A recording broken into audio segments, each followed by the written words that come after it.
खबर और मैं हूं आपके साथ आकांक्षा। कभी बतौर मुख्यमंत्री उत्तर प्रदेश की कमान संभाल चुकी बसपा सुप्रीमो मायावती की बहुजन समाज पार्टी का हाथी इन दिनों सियासी गलियारों से गुम होता दिखाई दे रहा है। पिछले कई वक्त से बसपा को मिल रही लगातार चुनावी हार कहीं ना कहीं बसपा को सवालों के कटघरे में खड़ा कर रहा है। तो वहीं इस समय बसपा पूरी तरह से बिखरती हुई मालूम पड़ती है। कथित तौर पर पिछले कई चुनावों में मिली असफलता ने बसपा कैडर का मनोबल तोड़ दिया है, लेकिन बसपा सुप्रीमो मायावती, जिनके कड़क तेवर और कड़े फैसले इस वक्त राजनीतिक गलियारों में चर्चा का बड़ा विषय रहे। अंदरूनी उठापटक के बीच उन्होंने अपने ही भतीजे आकाश आनंद को पहले अपने उत्तराधिकारी पद से हटाया, फिर नेशनल कोऑर्डिनेटर के पद से, और आखिर में उन्होंने आकाश आनंद को पार्टी से ही बाहर का रास्ता दिखा दिया। वहीं बसपा सुप्रीमो मायावती एक बार फिर चर्चाओं में है। चर्चा उनकी प्रेस कॉन्फ्रेंस की, उस प्रेस कॉन्फ्रेंस की जिसमें उन्होंने न सिर्फ ये कह दिया कि उनके भाई बहन उनके लिए बस बहुजन समाज का हिस्सा हैं, बल्कि इसलिए भी क्योंकि इस बार वो हमलावर थी सत्ता पक्ष पर, हमलावर थी विपक्ष पर। और इसी दौरान उन्होंने छोटे संगठन कहकर ऐसा बयान दे दिया जो एक बड़ा इशारा करता है। उन्होंने न सिर्फ बिना नाम लिए स्वार्थी शब्द का इस्तेमाल किया, बल्कि यहां तक कह दिया कि बहुजन समाज के लोगों को इनसे सावधान रहने की जरूरत है। तो बसपा सुप्रीमो मायावती ने छोटे संगठन कहकर किन दलों को साधने की कोशिश की, चलिए समझते हैं अपनी इस रिपोर्ट के जरिए। उत्तर प्रदेश के पूर्व मुख्यमंत्री और बहुजन समाज पार्टी की राष्ट्रीय अध्यक्ष मायावती का बड़ा बयान सामने आया है। इसे लेकर राजनीतिक तौर पर काफी महत्वपूर्ण उसे माना जा रहा है। 2027 में होने वाले यूपी विधानसभा चुनाव से पहले एक बार फिर बसपा सुप्रीमो मायावती अपने पुराने आक्रामक अंदाज में लौटती हुई दिखाई दे रही हैं। जहां प्रेस कॉन्फ्रेंस करते हुए कांशीराम जयंती के आयोजन को लेकर उन्होंने कहा कि पूरे प्रदेश में बसपा संस्थापक की जयंती को उत्साह से मनाया गया। इस मौके पर उन्होंने रिश्ते नातेदारी से पार्टी को अलग करार देकर आकाश आनंद के मामले से आगे बढ़ने के संकेत दिए। वहीं बसपा के खिलाफ छोटे दलों को खड़ा किए जाने का भी आरोप लगाया, जिसे आजाद समाज पार्टी के मुखिया और नगीना सांसद चंद्रशेखर आजाद पर निशाने के रूप में देखा जा रहा है। बसपा प्रमुख ने साफ तौर पर कहा कि मुझे बहुजन समाज पर भरोसा है, उनका साथ हमेशा मेरे समर्थन में रहेगा।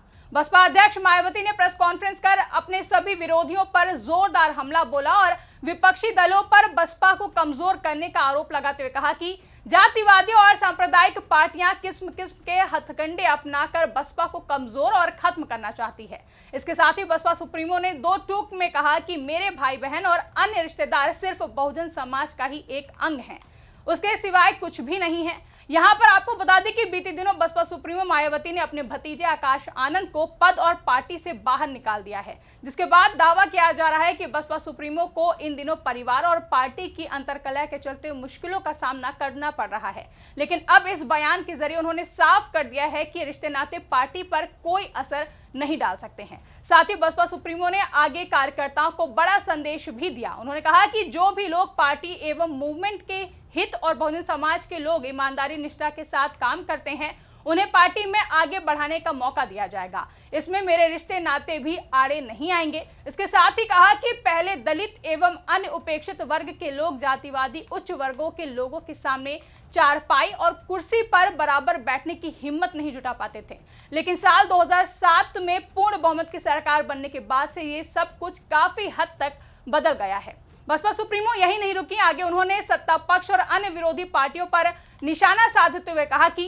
पिछले कुछ सालों से सत्ता और विपक्ष में बैठी जातिवादी सांप्रदायिक और पूंजीवाद पार्टियां किस्म किस्म के हथकंडों के जरिए बसपा को कमजोर करने की पूरी कोशिश कर रही हैं, क्योंकि उन पार्टियों को बसपा का 2007 में पूर्ण बहुमत की सरकार बनाना अभी तक गले से नीचे नहीं उतर रहा है। बाबा साहेब के जीवित रहने के दौरान भी जातिवादी पार्टियों ने बसपा को कमजोर और खत्म करने की कोशिश की थी।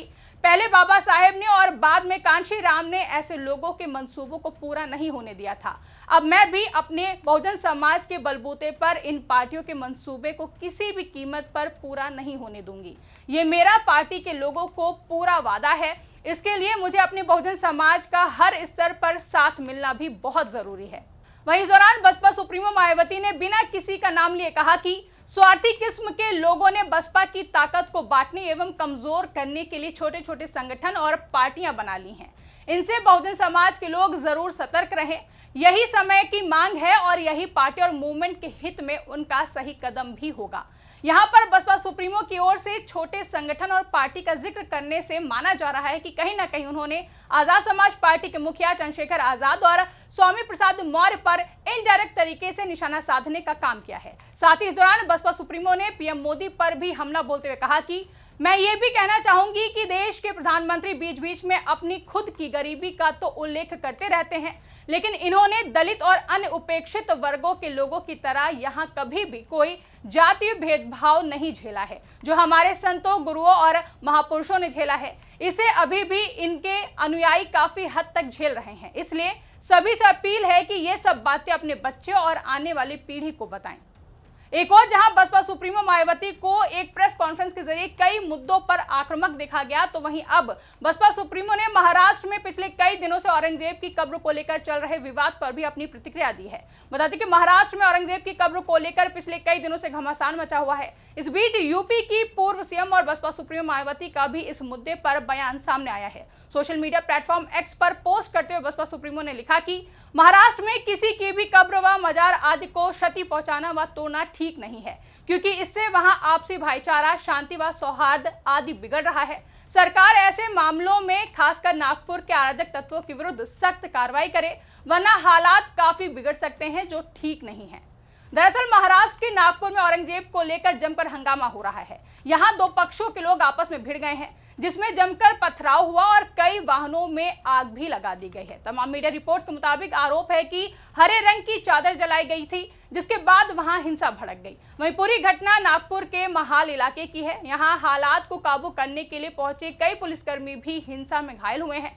हालांकि पुलिस ने 40 से 50 लोगों को हिरासत में भी ले लिया है। इस बीच सीएम देवेंद्र फडणवीस ने लोगों से संयम बरतने और अफवाहों पर ध्यान न देने की अपील की है। साथ ही पुलिस ने भी लोगों से अफवाहों पर ध्यान न देने के लिए कहा है। महाराष्ट्र के मुख्यमंत्री देवेंद्र फडणवीस ने कहा कि नागपुर के महल इलाके में जिस तरह से स्थिति तनावपूर्ण हुई वो बेहद निंदनीय है। कुछ लोगों ने पुलिस पर भी पत्थरबाजी की, ये गलत है। मैं स्थिति पर नजर रख रहा हूं। मैंने पुलिस कमिश्नर से कहा है कि कानून व्यवस्था बनाए रखने के लिए जो भी सख्त कदम उठाने की जरूरत है उठाएं।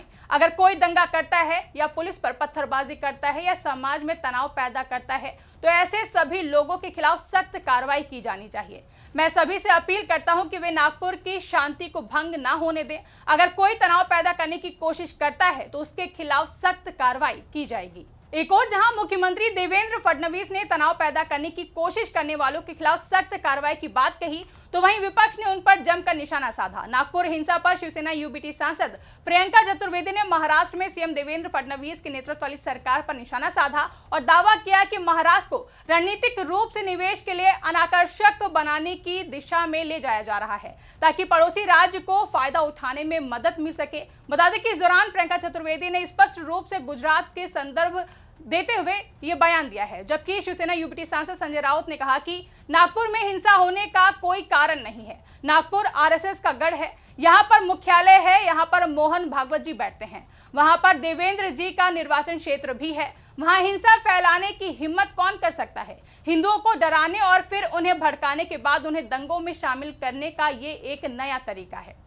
गौरतलब है कि समाजवादी पार्टी के नेता अबू आजमी के बयान से इस मामले ने तूल पकड़ लिया है, जहां अबू आजमी ने औरंगजेब को अच्छा राजा बताया था। हालांकि बाद में प्रेशर बढ़ने पर उन्होंने अपना बयान वापस ले लिया था। वहीं महाराष्ट्र के मुख्यमंत्री देवेंद्र फडणवीस ने कहा था कि छत्रपति संभाजी नगर में स्थित मुगल बादशाह औरंगजेब का मकबरा हटा दिया जाना चाहिए। उन्होंने ये भी कहा था कि इस काम को कानून के दायरे में करना चाहिए। हालांकि उन्होंने ये भी कहा कि कांग्रेस की पिछली सरकार ने औरंगजेब के मकबरे को एएसआई को सौंप दिया था। मुख्यमंत्री देवेंद्र फडणवीस के साथ ही छत्रपति शिवाजी महाराज के वंशज और सतारा से बीजेपी सांसद उदयन राजे भोसले ने भी औरंगजेब के मकबरे को हटाने की मांग की थी और इसके बाद बजरंग दल और विश्व हिंदू परिषद ने भी इस मामले में अपनी प्रतिक्रिया दी थी और उन्होंने कहा था कि अगर ये कब्र नहीं हटाई गई तो वो प्रदर्शन करेंगे।